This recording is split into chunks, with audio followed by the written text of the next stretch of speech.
Stop. One word, fragile yet sharp, cut through $1 billion silence.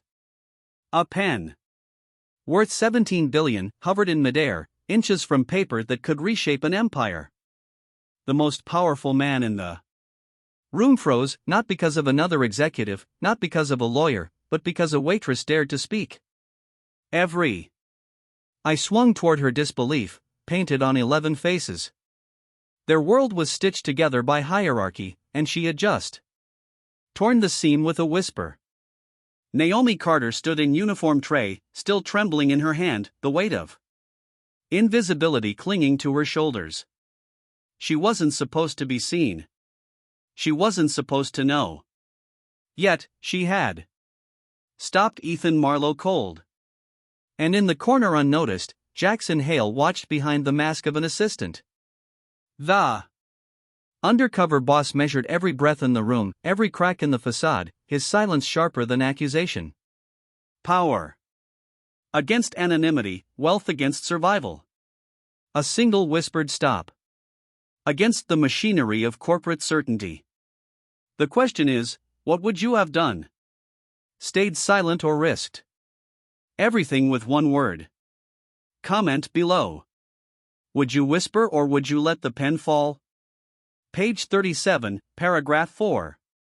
Naomi's finger pressed against the paper, her voice steady, though her pulse thundered. The executives turned as one, their expressions twisting from shock to contempt. A waitress pointing at fine print was like a ghost reaching into their world. Unnatural, unwelcome.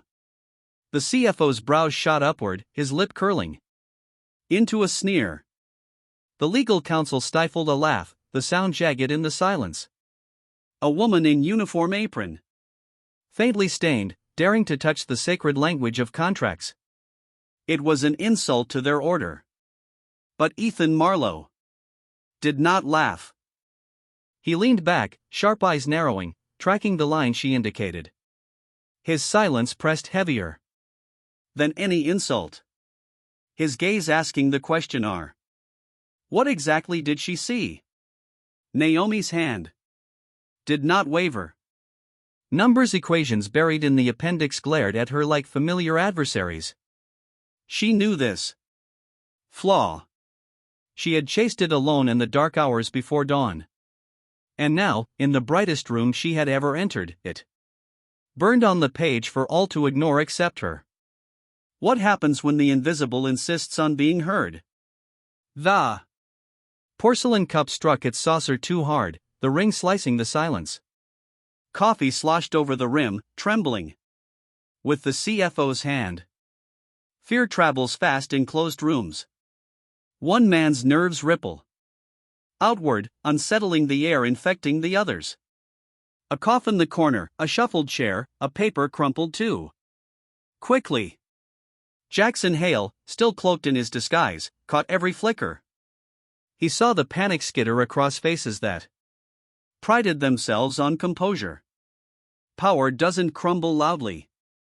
It begins with tiny fractures. Hairline cracks no one wants to admit are spreading. Naomi swallowed, throat dry, yet her eyes stayed fixed on the page. She had lived with worse tremors, overdue bills, the landlord's fist against her door, the quiet dread of unopened envelopes. A trembling CFO was nothing compared to that. Her hand stayed firm, finger marking the fatal lines of the contract. Ethan's gaze didn't waver either. He studied her as one might study an unexpected equation, alien yet promising truth. The room wanted her gone. The room wanted silence restored. But silence had already been broken, and fear had already begun to multiply. What begins as one shiver can bring down an entire wall, and how Ethan's voice cut clean through the tension. Do you know this? The question landed heavier than accusation. It was an invitation, but one sharpened with risk. Naomi felt the eyes closing in the air, tightening her pulse, hammering against her ribs. This was the edge: speak and fall or stay silent and disappear. Her breath caught, then steadied. She had rehearsed countless proofs alone in the half-light of her apartment, but never an explanation before men who measured worth in billions. One wrong word could strip away her last thread of stability. Yet the flaw was there, glaring back at her like a wound left open. She couldn't unsee it. Naomi lifted her chin, meeting Ethan's gaze. It wasn't defiance, it was necessity. Behind his eyes, she caught not dismissal, but something rarer, curiosity. The others waited for her.